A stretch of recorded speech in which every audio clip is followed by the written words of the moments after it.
10 choses à faire pour romantiser ton automne. Malheureusement, l'été est déjà terminé et si tu veux pas tomber dans la déprime, je te conseille vraiment d'enregistrer cette vidéo où je vais te donner 10 choses à faire pour romantiser ton automne. La toute première chose que je te conseille vraiment de faire, c'est d'aller cueillir des champignons. Personnellement, je n'en mange pas du tout, vraiment, je déteste ça depuis que j'ai fait une intoxication alimentaire. Et mes proches, ils adorent ça et la dernière fois, on y est allé avec mon copain, mais c'était tellement bien. Juste le principe de chercher les champignons, de les cueillir, de les mettre dans un petit panier, vraiment, c'est trop good. Deuxième chose, fais-toi une sélection de films archi réconfortants. Vraiment, c'est le parfait moment pour regarder des films en solo ou en duo. Un film que j'adore regarder avec ma famille depuis que je suis toute petite, c'est Paddington. Je trouve vraiment que c'est trop le mood de l'automne. Autre chose, tu l'as sous mes yeux, les bougies. C'est fondamental. Les soirs pour travailler, j'ai repris l'habitude d'allumer des bougies et c'est tellement bien. Déjà, ça sent trop bon, ça éclaire une petite lumière tamisée. Et je sais pas, ça donne une vibe, tu vois, t'as encore plus envie de travailler en fait. En fonction de là où t'habites, il y a aussi des festivals de la courge. Il y en a un peu partout en vrai et c'est un peu comme des grands marchés où tu peux creuser des citrouilles, récupérer des potimarrons, des potirons. Puis au-delà de ça, ça fait une petite sortie et en plus c'est vraiment trop beau, les couleurs sont juste magnifiques. Autre chose, ça va être le moment de jouer sur les accessoires qui sont vraiment dans le thème de l'automne, donc le marron, le orangé. D'ailleurs, vous validez parce que je me suis mis dans le thème pour vous.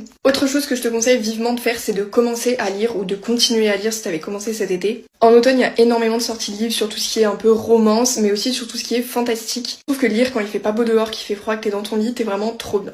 Deuxième chose qui est primordiale, tu dois absolument faire un marathon Harry Potter. Déjà, si t'as pas vu Harry Potter, c'est vraiment la honte et je t'invite à sortir de cette vidéo. Si jamais tu souhaites commencer, c'est vraiment le parfait moment parce qu'en ce moment, je sais que dans mon cinéma, ils vont rediffuser tous les Harry Potter. Et très souvent, au mois de novembre, octobre, TF1, ils rediffusent les Harry Potter. C'est vraiment la meilleure chose sur Terre. Tu pourras vraiment pas trouver un film qui fait plus automnal que ça. Et enfin, dernière chose que je te conseille de faire, c'est de pâtisser. C'est un peu la saison des cinnamon rolls, des cannelés, ou même encore des gaufres avec du sirop d'érable. Une activité que je trouve vraiment hyper relaxante et c'est quelque chose que j'adore. Tu peux le faire avec ton copain ou ta copine, c'est encore mieux. En tout cas, voilà, n'hésite pas à me donner toutes tes autres idées en commentaire puisque je suis preneuse. Tu peux également me dire en commentaire quelle est ta saison préférée et moi je vous fais de gros bisous.